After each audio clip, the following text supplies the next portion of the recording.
할렐루야. 주님의 이름으로 환영합니다. 우리 한번 따라서 해볼까요? 생존보다 의미로 삽시다. 제가 한 말이 아니고 제가 아는 목사님이 그런 글을 썼어요. 제가 이 목사님을 안지 30년이 넘었으니까. 그런데 이분이 이제 60대 중반이시고 전도사님 때부터 평생을 교회를 두 군데 그렇게 개척하시고 그 일평생 그 미자립 교회만 그렇게 해 오셨습니다. 그런데 제가 그 사람을 존경하거나 그런 적이 거의 없어요. 근데 어제 저녁에 제가 문득 생각해 보니까 제가 이분을 참 존경하고 있구나, 그 생각이 들었습니다. 그런데 이제 이분이 쓴 그 글이 뭐냐면 생존보다 의미로 살아야 된다, 그 얘기죠. 그러면서 이분은 거의 이제 60대 중반이니까 목회를 마무리해야 되는 그러한 시기인데, 자기의 그 삶을 봤을 때 신앙, 그리고 양심, 그리고 교회 사랑, 그러니까 자기의 어떤 그 삶을 의미 있게 만드는 것이 무엇일까라고 했을 때 그것이 신앙생활이요, 또 자기의 그 양심에 따라 행동하는 것이고, 그리고 교회를 사랑하는 것, 이것이 자기의 삶을 의미 있게 만들었다 하는 것이죠. 그런데 이분의 삶은 사실 그 단순해요.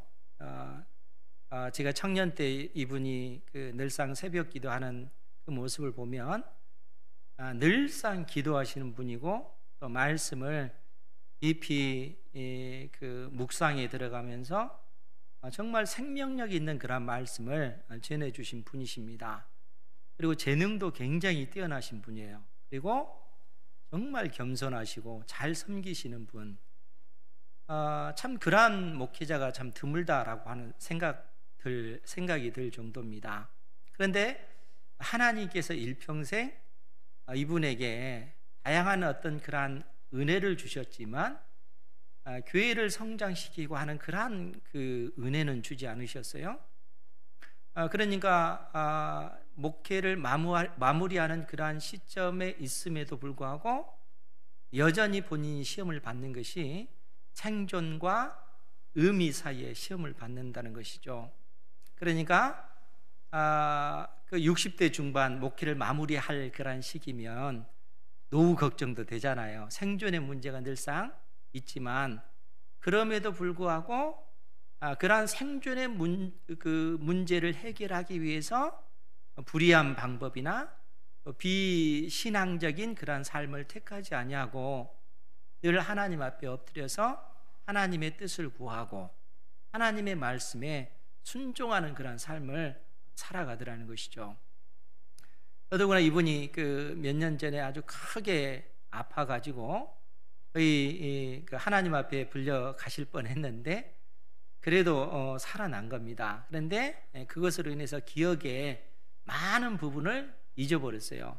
그러니까 인생 살아온 그 인생의 그 날들 중에 많은 어떤 그 기억의 부분을 잃어버렸고, 이제 그 소소한 어떤 그런 것만 있는 것이죠. 그래도 저를 기억해서 해줘서 너무나 또 감사하더라고요. 근데 그러한 어떤 그 힘든 그러한 여정을 살아왔는데 여전히 목회를 마무리해야 되는 그러한 시점에 왔음에도 불구하고 본인이 생존과 그 의미 사이에서 시험을 받고 있다라는 그런 고백을 하더라고요. 사실 우리가 먹고 사는 문제 굉장히 중요하고, 또 먹고 사는 문제가 제대로 해결되지 않고 또 그러한 문제로 인해서 근심되어졌을 때, 단순히 우리 한 목숨이라면 근심이 덜할 텐데 그것이 사랑하는 아내, 또 남편, 자녀들이 있는 문제라면 이로 인해서 정말 고민할 수밖에 없습니다. 생존의 문제니까. 그런데 그러한 가운데서 생존보다 어떻게 하면 내가 하나님의 자녀로서 의미 있는 가치 있는 삶을 살 것인가, 이러한 삶을 추구한다는 것은 정말 쉽지 않다는 것이죠.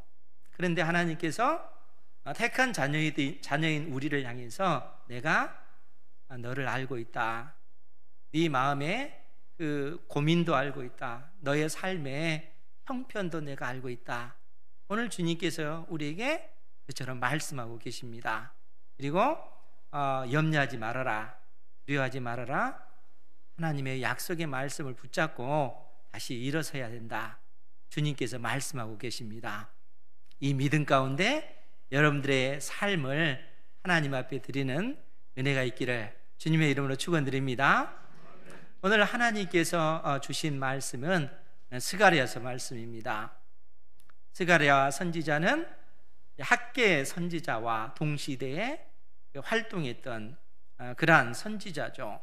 그런데 오늘 말씀 스가랴서 1장 7절에 보면 다리오 왕 제2년 11째 달 곧 스바돌 24일에 이뚜의 손자 베레가의 아들 선지자 스가랴에게 여호와의 말씀이 임하니라. 하나님의 말씀이 스가랴에게 임했을 때, 그때가 언젠가라고 했을 때 다리오 왕 제2년 11째 달 24일에 하나님의 말씀이 스가랴에게 임했다는 거예요. 그러면 여러분, 다리오 왕은 어느 나라 왕일까요? 다리오 왕은 페르시아 왕입니다. 이때 당시에 어떤 그 역사적인 상황을 조금 이해할 필요가 있는데, 여러분 그 이스라엘이라고 하는 나라가 북이스라엘과 남유다로 나눠졌지만, 북이스라엘은 아수르라고 하는 나라에 의해서 멸망을 당하고 맙니다. 그리고 그 아수르를 또 무너뜨리고 등장한 나라가 바벨론입니다. 그런데 이 바벨론이, 아수르를 무너뜨렸던 이 바벨론이 남유다까지 멸망시키고 만다는 거예요. 그런데 놀랍게도 이 바벨론이라고 하는 나라가 대제국을 건설했지만 그 대제국의 그 영광이 오래 가지 못하고 그야말로 50년도 되지 않는, 그야말로 그 짧은 기간 50년도 되지 않아서 이 바벨론이라고 하는 나라가 페르시아라고 하는 나라에 의해서 멸망당하고 마는 거예요. 그러니까 이때 당시 중동의 대부분의 어떤 그 지역을, 대제국을 이 페르시아가 건설했던 것입니다. 그리고 그 페르시아 대제국을 만들었던 왕이 누굽니까? 고레스. 고레스라고 하는 왕이에요. 그리고 이 고레스의 뒤를 이어서 그의 아들 캄비세스가 이어졌고, 캄비세스 뒤를 이어서 다리오가 왕이 된 것입니다. 그런데 오늘 말씀을 보면 다리오 왕 제2년 11째 달 곧 스바돌 24일, 그러니까 쉽게 얘기하면 다리오 왕 2년 11월 24일에 하나님의 말씀이 선지자 스가랴에게 임한 것입니다. 그러면은 이때는 어떠한 상황인가 하면, 여러분, 이스라엘 백성들이 바벨론에 의해서 멸망당해서 이방 땅으로 포로로 끌려갔지만, 그 끌려갔던 이스라엘 백성들이 페르시아가 등장해서 이 이스라엘 백성들이 다시 약속의 땅 예루살렘으로 돌아올 수가 있었습니다. 그래서 이방 땅으로 끌려갔던 그 이스라엘 백성들이 1차, 2차, 3차에 걸쳐서 예루살렘으로 귀환하게 되는데, 그 첫 번째로 귀환한 사람이 누구냐면 스룹바벨과 약 5만 명 정도 되는 유대인들이 예루살렘으로 귀환하게 됩니다. 그런데 이때 예루살렘은 어떤 상태일 것 같아요? 예루살렘은 그야말로 폐허덤입니다. 예루살렘 성전 자체가 완전히 해파됐고, 예루살렘 성벽 자체도 다 허물어졌고, 건물들도 다 부서진, 그야말로 짐승들이, 들짐승들이 거니는 그러한 폐허가 예루살렘이었다는 거예요. 이러한 예루살렘에 스룹바벨과 이스라엘 백성들 약 5만 명이 그 땅으로 돌아온 거예요. 그리고 그 땅에 거주한 지 약 20여 년의 세월이 흘러서 드디어 하나님의 성전을 재건하기 시작합니다. 그 성전을 재건할 때가 언제냐면 다리오 왕 2년 6월 24일에 성전을 재건하는 작업을 시작합니다. 기억하십시오. 다리오 왕 2년 6월 24일. 그러니까 6월 24일에 성전을 재건하는 일이 시작이 돼서 6월 달부터 7월, 8월, 9월, 10월, 11월 24일까지 몇 개월이 걸린 거예요? 5개월. 이 5개월이 걸리는 와중에 지금 하나님의 성전이 지어지고 있다는 거예요. 그리고 이 스룹바벨에 의해서 성전이 완성될 때는 언제냐면은 다리오 왕 제6년에 완성이 됩니다. 그러니까 2년부터 이 작업이 들어가서 3년, 4년, 5년, 6년, 햇수로 4년 만에 스룹바벨에 의해서 성전이 완성되어지는 것이죠.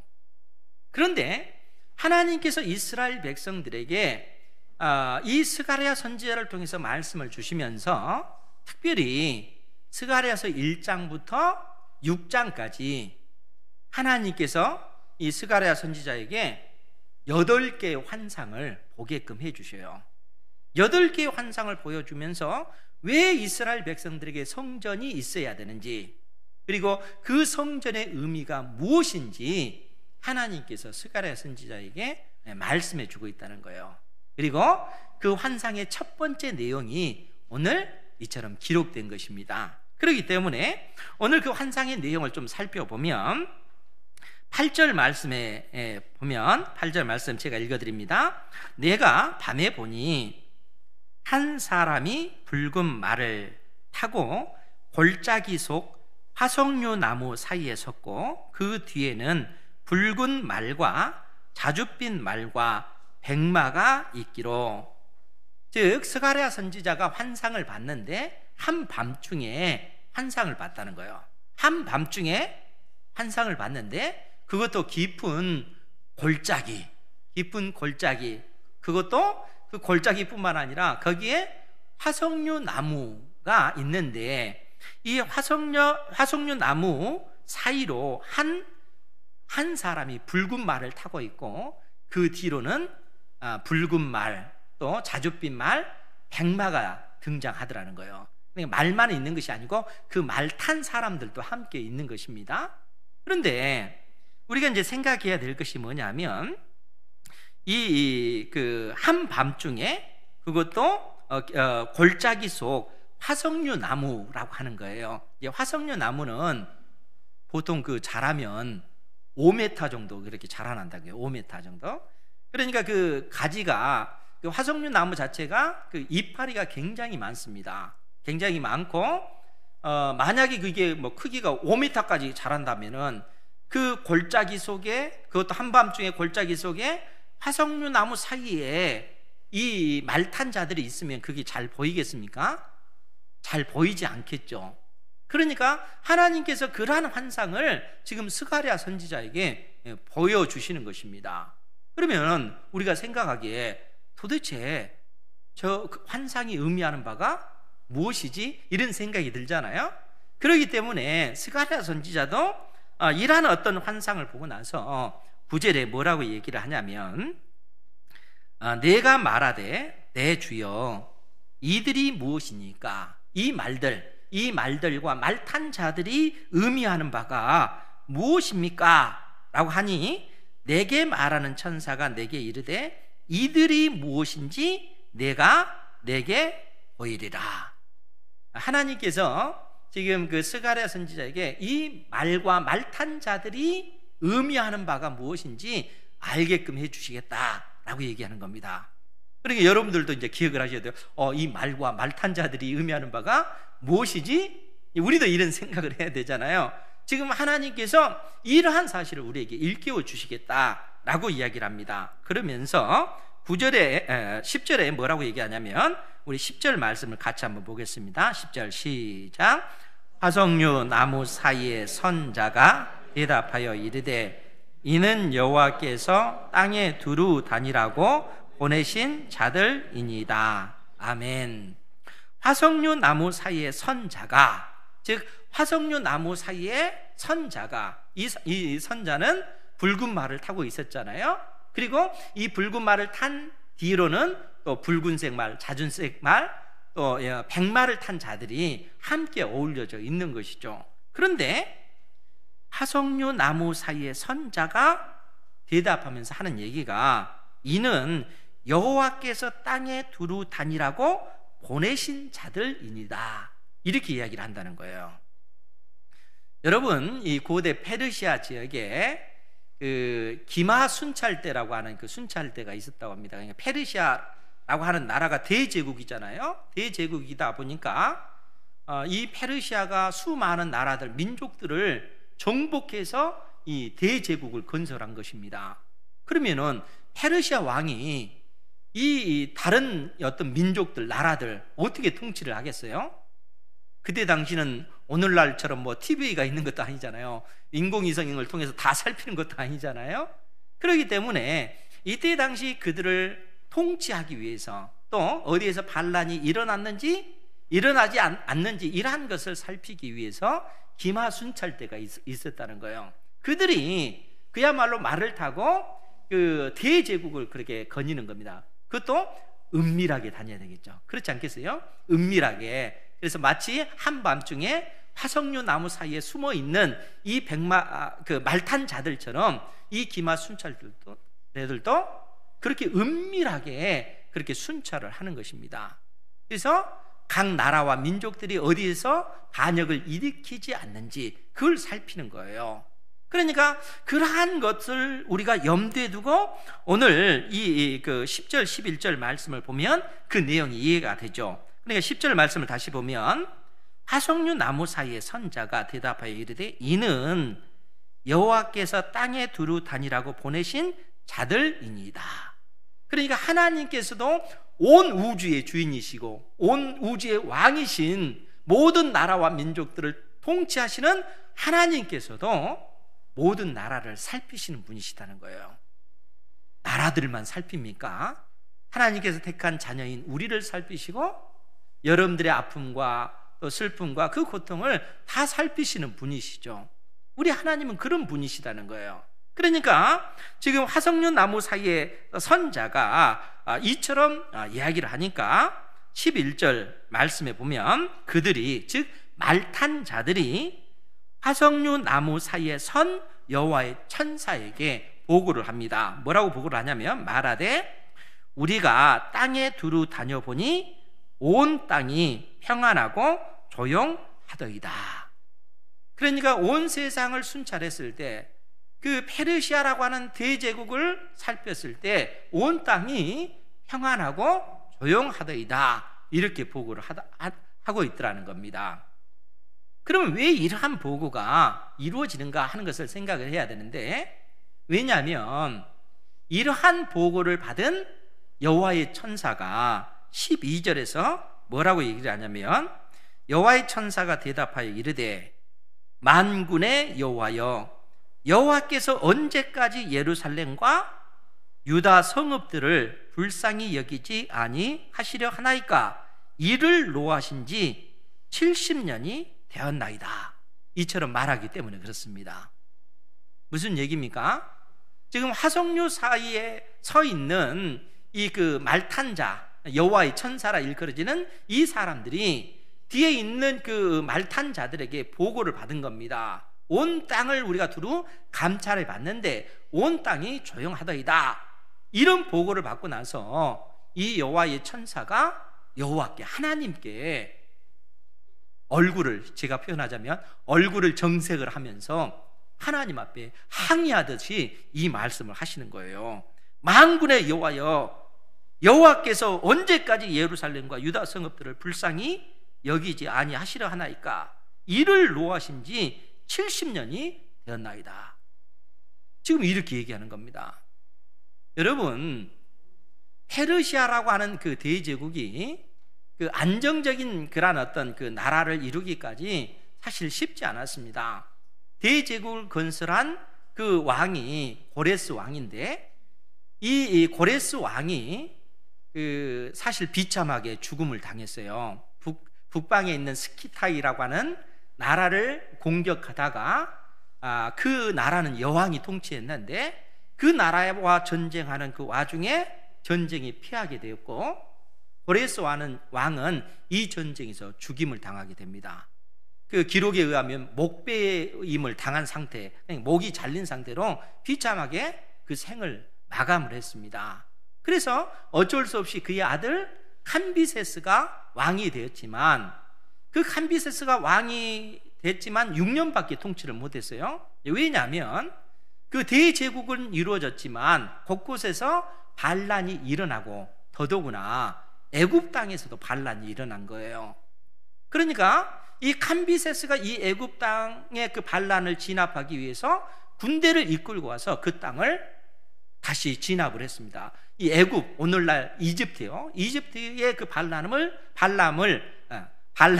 진압을 딱 했는데 또 문제가 발생한 거예요. 본국에서 또 반란이 일어났다는 거예요. 여러분, 얼마나 그 대제국 건설했지만 안정적인 그런 상태의 나라가 아닌 것이죠. 그러다 보니까 속히 군대를 이끌고 이 캄비세스가 이 본국으로 돌아가는 그 와중에 예루살렘 부근에서 파상풍에 의해서 결국 죽게 됩니다. 그러니까 6년밖에 통치 못하고, 대략 6년밖에 통치 못하고 죽게 되니까 대제국 페르시아가 얼마나 혼란스럽겠습니까? 그런데 이러한 상황 가운데 있을 때 이 캄비세스의 그 부하 장수 7명 가운데 이들이 한 사람을 추대하게 되는데, 그 사람이 누구냐면 다리오입니다. 이 다리오를 페르시아의 왕으로 추대를 하게 된 거예요. 그리고 이 다리오가 무려 36년 동안 페르시아를 통치했는데, 이 왕이 되고 나서 2년 동안 페르시아 대제국에 있는 반란을 완전히 다 진압하고 만 거예요. 그것이 다리오 왕 2년 때 이루어진 일이에요.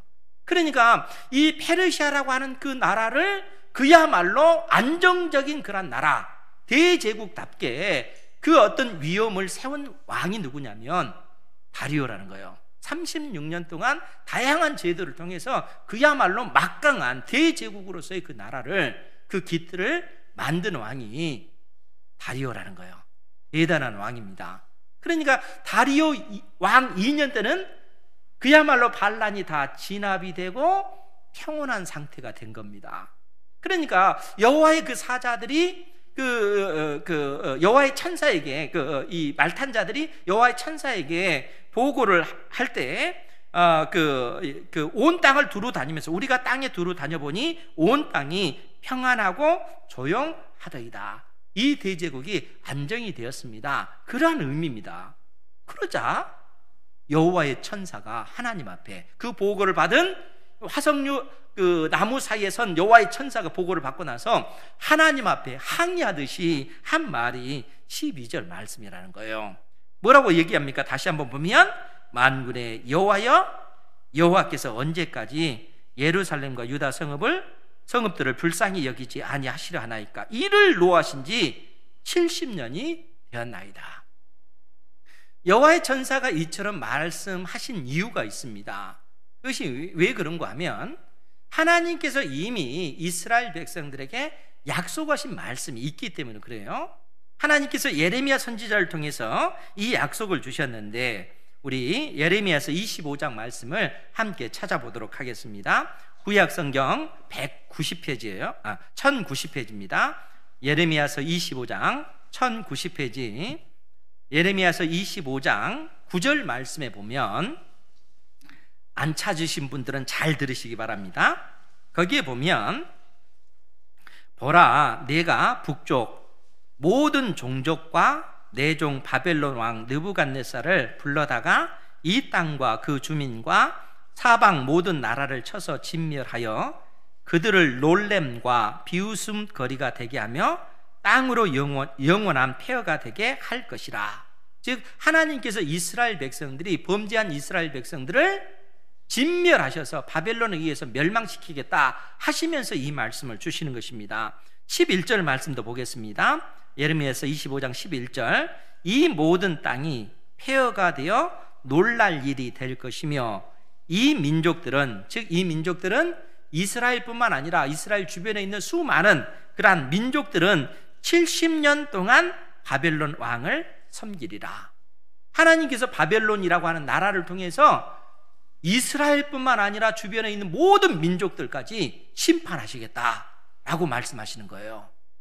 그러면서 무슨 얘기를 하시냐면 12절에 여호와의 말씀이니라 70년이 끝나면 내가 바벨론의 왕과 그의 나라와 갈대아인의 땅을 바벨론 사람의 땅을 그 죄악으로 말미암아 벌하여 영원히 폐허가 되게 하되 내가 그 땅을 향하여 선언하는 바 곧 예레미야가 모든 민족을 향하여 예언하고 이 책에 기록한 나의 모든 말을 그 땅에 임하게 하리라.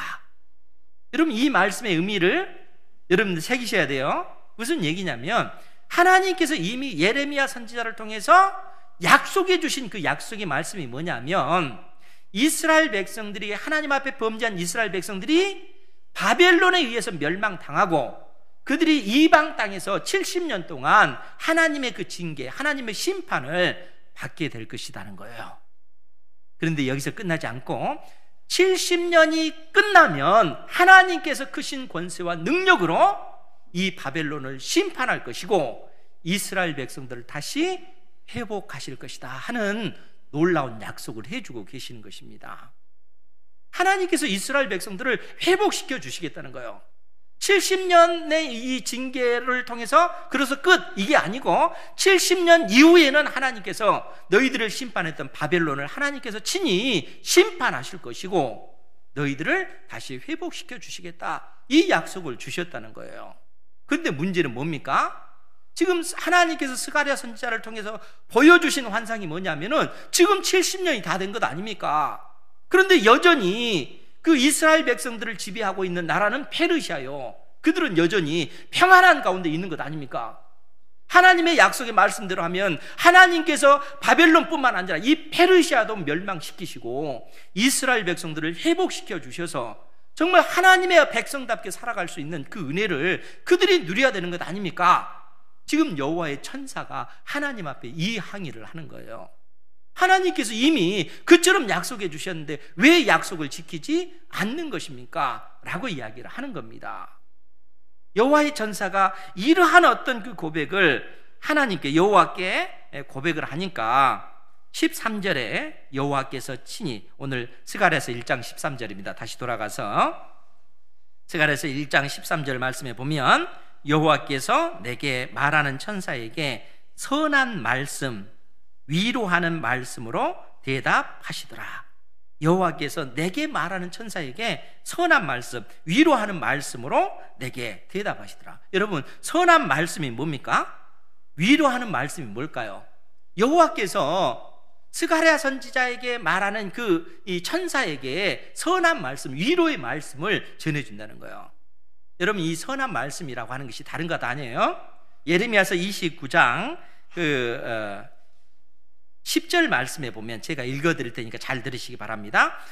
예레미야서 29장 10절 말씀에 보면 여호와께서 이와 같이 말씀하시느니라. 바벨론에서 70년이 차면 내가 너희를 돌보고 나의 선한 말, 나의 선한 말씀을 너희에게 성취하여 너희를 이곳으로 돌아오게 하리라. 선한 말씀이라고 하는 것이 다른 것이 아니라 이제는 70년의 이 고통의 때가 지나서 이스라엘 백성들을 회복시켜 주시겠다는 말씀이에요. 그러니까 이 말씀 그대로 하나님께서 이루시겠다는 얘기입니다. 그러니까 여호와의 천사가 여호와께 항의하면서 하나님 지금 70년이 다 차지 않았습니까? 여전히 이 페르시아가 평안하고 이스라엘 백성들은 이처럼 고통을 당한다면 하나님의 약속의 말씀이 그대로 이루어진 것이 아닌 것이 되지 않습니까? 지금 항의하는 거예요. 그러니까 여호와께서 내게 말하는 천사에게, 즉 스가랴 선지자에게 말하는 천사에게 선한 말씀, 위로하는 말씀을 전해 주신다는 거예요. 이 위로한다는 이 위로의 말씀이라고 하는 것은 이사야서 40장 1절 2절에 잘 나와 있습니다. 제가 그 부분도 읽어 드릴 테니까 기억하시기 바랍니다. 이사야서 40장 1절 2절 보면 너희 하나님이 이르시되 너희는 위로하라. 내 백성을 위로하라. 너희는 예루살렘의 마음에 닿도록 말하며 그것에게 외치라. 그 노역의 때가 끝났고 그 죄악이 사함을 받았느니라. 그의 모든 죄로 말미암아 여호와의 손에서 벌을 배나 받았느니라. 그러니까 70년 포로 이 기간 동안 하나님께서 이스라엘 백성들의 모든 죄의 문제를 다 해결해 주셨다는 거예요. 70년 동안 너희들이 받는 그 노역, 그 벌에 대한 심판을 다 받았다. 하나님께서 그렇게 말씀해 주신 거예요. 그래서 이제는 이스라엘 백성들을 위로하겠다. 이스라엘 백성들을 회복시켜 주시겠다. 그러한 말씀이 너희는 위로하라. 내 백성을 위로하라. 이 말씀을 주시는 거예요. 그러니까 철저하게 이스라엘 백성들의 회복과 바벨론과 페르시아에 대한 그 심판의 말씀을 지금 하나님께서 스가랴 선지자에게 말하는 천사에게 그 얘기를 해주시는 거예요. 그러면서 이러한 것을 확고히 하기 위해서 14절 말씀을 보면 우리 14절 말씀 같이 한번 보겠습니다. 14절 시작. 내게 말하는 천사가 내게 이르되 너는 외쳐 이르기를 만군의 여호와의 말씀에 내가 예루살렘을 위하며 시온을 위하여 크게 질투하며. 아멘. 내게 말하는 천사가 스가랴 선지자에게 이르되 너는 외쳐 이르기를 만군의 여호와의 말씀에 내가 예루살렘을 위하며 시온을 위하여 크게 질투한다 라는 이 말씀을 주시는 거예요. 여러분, 만군의 여호와의 말씀에, 그러니까 스가랴 선지자에게 너는 하나님의 말씀을 외치라 라고 하면서 만군의 여호와의 말씀에 이렇게 선언하는 거예요. 만군의 여호와, 모든 군대의 하나님이란 얘기예요. 즉 권능의 하나님. 근데 만군의 하나님, 이 표현을 쓸 때는 하나님과 이스라엘 사이에 그 체결한 언약을 근거해서 이 말씀을 하는 거예요. 즉 만군의 하나님이란 표현은 택한 백성 이스라엘의 원수를 하나님께서 그야말로 진멸하실 때 쓸 때 표현을 만군의, 모든 군대의 하나님, 이런 표현을 쓰시는 거예요. 그러니까 여러분, 하나님께서 이스라엘 백성들에게 나는 너희들에게 있어서 만군의 하나님이다. 만군의 여호와의 말씀에 내가 예루살렘을 위하며 시온을 위하여 크게 질투하며, 하나님께서 이스라엘 백성들에게 질투하신다는 거예요. 여러분, 언제 질투를 할까요? 부부 사이에만 알 수 있는 것입니다. 여러분, 남편은 아내만을 사랑을 해야 되고 아내는 남편만을 사랑해야 되잖아요. 그죠? 근데 어느 날 남편이 아내를 사랑하지 않고 나는 다른 여자를 사랑해, 이렇게 하면 어떻게 되겠어요? 그 남편을 가만두면 안 되겠죠. 그러면 아내의 마음이 불릴듯 얼마나 고통스럽겠어요? 반대로 아내가 남편만을 사랑해야 되는데 오늘부터 당신은 사랑하지 않고 다른 남자를 나는 사랑할 거야, 이렇게 하면 남편의 마음이 얼마나 고통스럽겠어요? 그렇죠? 하나님이 이스라엘 백성들을 향해서, 하나님께서 여러분들을 향해서 가지신 마음이 그러하다는 거예요. 하나님께서는 이스라엘 백성들과 언약을 체결했어요. 언약을 체결했다는 것은 무엇으로 비유할 수 있냐면 하나님과 이스라엘 백성들이 남편과 아내로 결혼했다는 얘기예요. 그러면 이스라엘은 어떻게 되겠어요? 하나님만을 사랑해야 되겠죠. 하나님께서도 끊임없이 이스라엘 백성들을 향해서 내가 생명을 걸고 너희들만 사랑할 거야, 하나님께서 생명을 거셨습니다. 내가 생명을 걸고 너희들을 사랑한 것처럼 너희들도 생명을 걸고 나만을 사랑해다오. 그런데 이스라엘 백성들은 어떡합니까? 하나님을 그처럼 사랑하지 않고 다른 남자를 사랑하죠. 우상을 섬기잖아요. 수많은 나라들과 민족들의 그 섬기던 그 우상을 섬기는 이것 때문에 하나님의 마음이 불일듯 질투하시는 거예요. 내 백성이 어찌 나를 버리고 이방의 이 거짓된 신을 섬긴단 말인가? 도저히 돌이키지 않는 이스라엘 백성들을 돌이키도록 하시기 위해서 70년의 이 고난의 그 기간을 하나님께서 주신 것입니다.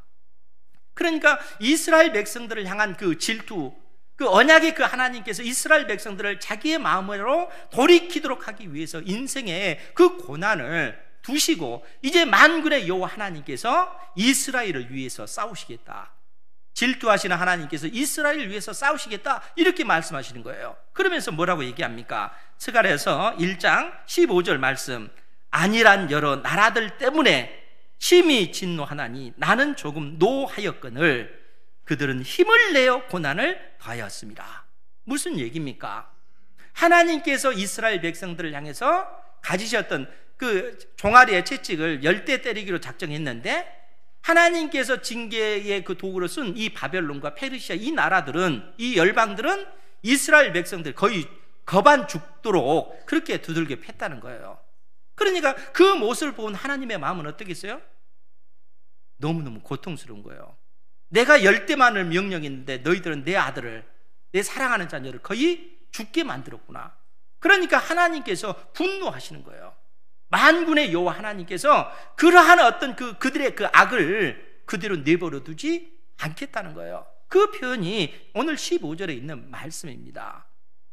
보다 구체적으로 이 말씀의 의미를 우리가 이해하려면 시편 137편 말씀을 이해할 필요가 있습니다. 우리 그 부분도 찾아보도록 하겠습니다. 시편 137편입니다.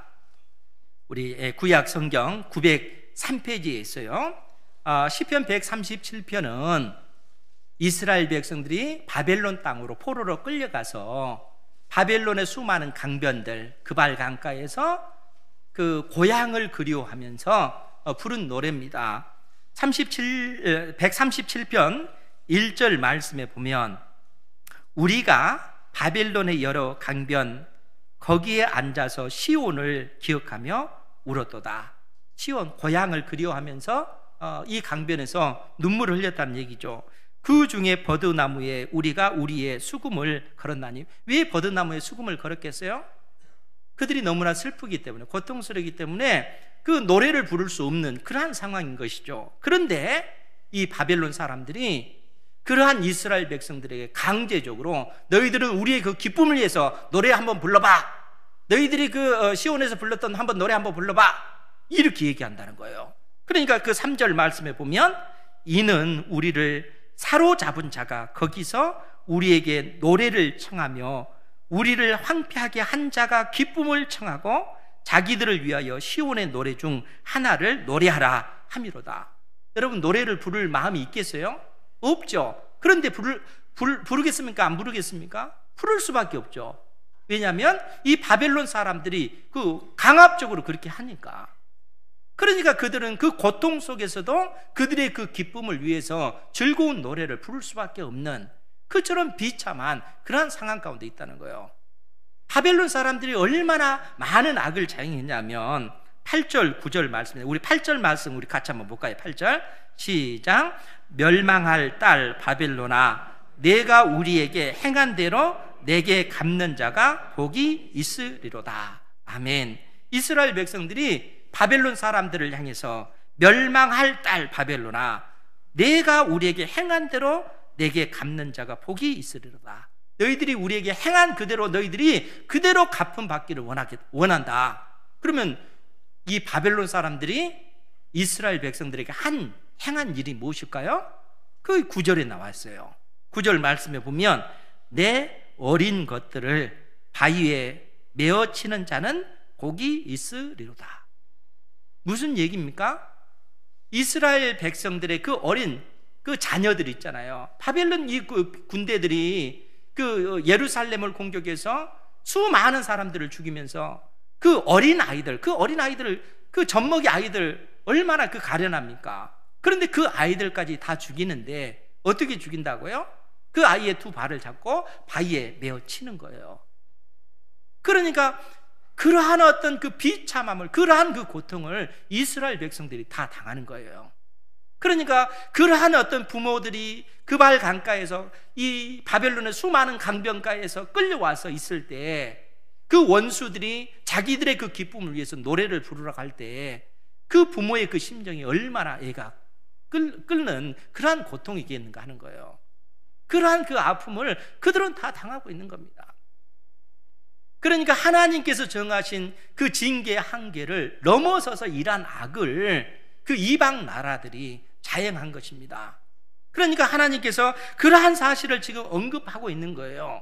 그래서 스가랴 선지자를 통해서 오늘 말씀을 주시기를, 다시 한번 15절 말씀, 스가랴서 1장 15절 말씀, 안일한 여러 나라들 때문에 심히 진노하나니 나는 조금 노하였거늘 그들은 힘을 내어 고난을 당하였습니다. 이스라엘 백성들이 그처럼 비참한 그러한 상황 가운데 그러한 어떤 그 고난을, 그러한 고통을 당했다는 거예요. 그러니까 하나님께서, 만군의 여호와 하나님께서 그 이스라엘 백성들의 그 원한을, 그 보복을 하나님께서 해 주시겠다는 겁니다. 갚아 주시겠다는 거예요. 지금 이방 열방이 평온한 것처럼 보여지지만 그러한 삶이 영원한 것이 아니라 이제 하나님께서 곧 심판의 때가 이를 것이고, 하나님께서 그 열방을 진노하셔서 심판하실 그 때가 있을 것을 지금 하나님께서, 만군의 여호와께서 이 말씀을 하고 계시다는 거예요. 약속하신 것을 반드시 성취하시는 하나님께서 지금 이 말씀을 해주시는 거예요. 그래서 만군의 여호와가 이루노라, 이렇게 표현하고 있는 것입니다.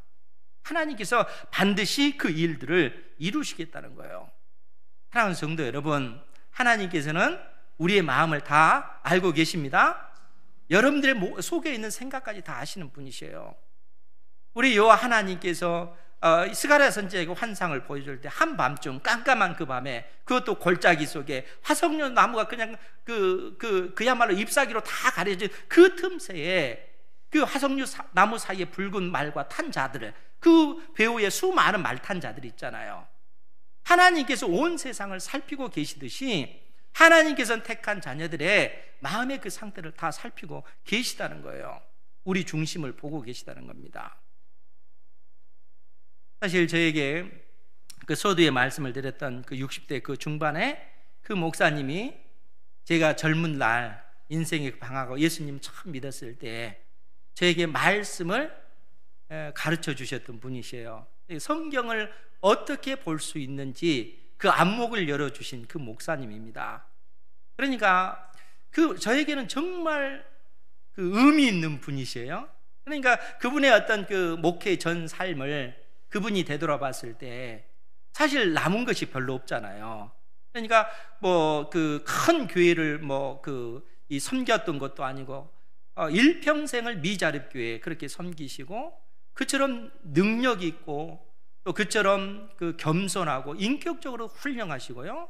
그리고 불의를 보면은 그 참지 못하고 바른 말을 하시고, 정말 겸손하신 그분이 그 목회를 마무리하는 그 시점에서도 그 생존과 의미 사이에서 여전히 나는 시험받고 있다는 거예요.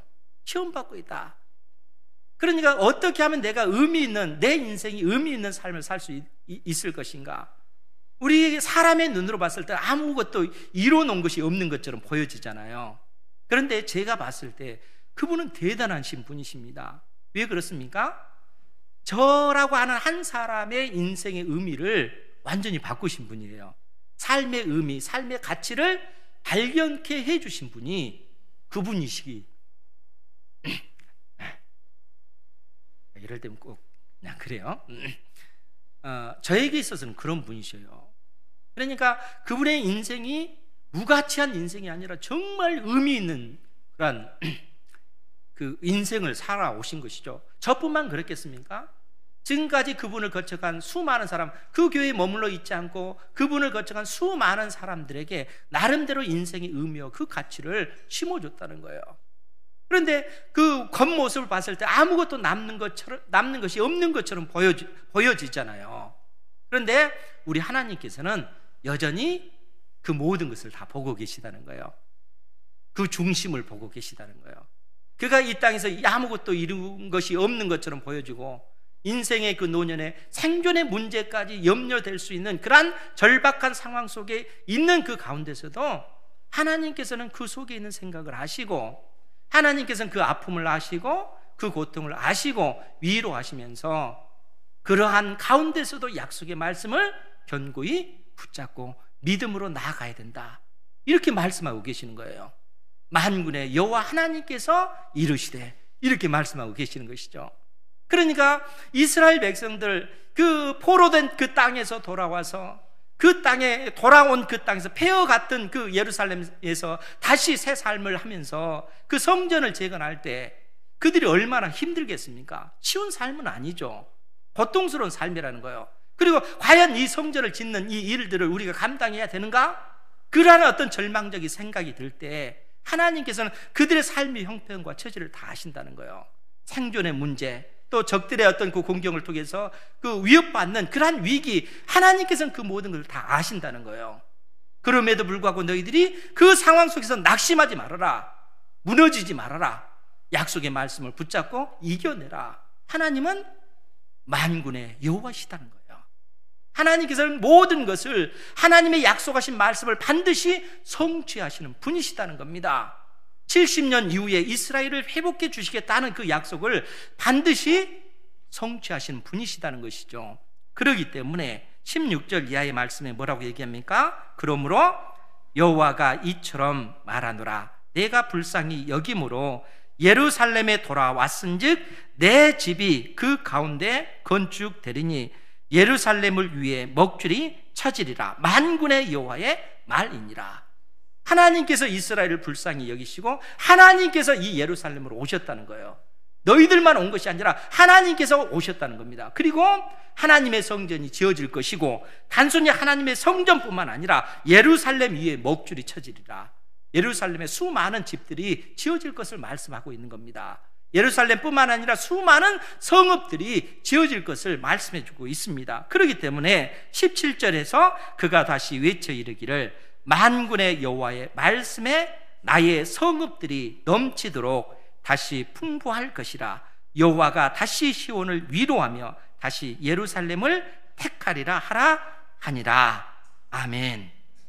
만군의 여호와의 말씀에 나의 성읍들이 넘치도록 다시 풍부할 것이라. 하나님께서 그 친히 예루살렘 성전에 자정하셔서 이제는 이 그 예루살렘뿐만 아니라 이스라엘 전역에 하나님의 그 성읍, 하나님께서 친히 경영하시고 다스리시는 그러한 성읍들이 건설될 것을 보여주고 계십니다. 그러니까 그러한 일들을 이루기 위해서 그 단추를 어떻게 껴야 된다고요? 스룹바벨을 통해서 성전이 그 땅에 지어져야 된다는 것이죠. 하나님께서 지금 너희들에게 맡겨준 이 사명을 감당해라. 너희들이 맡은 이 감당한 이 사명을 통해서 하나님 나라의 역사가 진행되어지고 있다. 때에 따라서 너희 인생이 먹을 문제로 인해서 또 적들의 문제로 인해서 육신의 건강의 문제로 인해서 생명의 위협, 생존의 그 위협 가운데 있다 할지라도 그러한 상황 속에서 이 세상과 타협해서 생존을 위해서 살지 말고 하나님의 약속의 말씀을 붙잡고 의미 있는 삶을 살아가라는 거예요. 신앙의 삶, 교회를 사랑하는 삶, 양심, 하나님께서 우리 양심을 통해서 일하시는 그 말씀을 듣고 그 믿음의 삶을 살라는 것입니다. 그것이 우리의 인생을 의미 있게 만드는 것이고 그러한 삶이 하나님 나라의 역사의 한 부분을 감당하는 그러한 삶이 되어진다라고 말씀하고 있는 것입니다. 사랑하는 성도 여러분, 주님의 음성을 들으시기 바랍니다. 주님께서 여러분들의 심령 가운데 말씀하시는 이 음성을 들으시고 때에 따라 인생에 어려운 그러한 문제들이 있지만 그것으로 인해서 우리가 절망하는 것이 아니라 만군의 여호와가 말씀하신 그 약속의 말씀을 붙잡고 현재의 어떤 그 모든 삶을 이겨내는 그러한 믿음의 삶을 살아야 될 줄 믿습니다. 기도하겠습니다.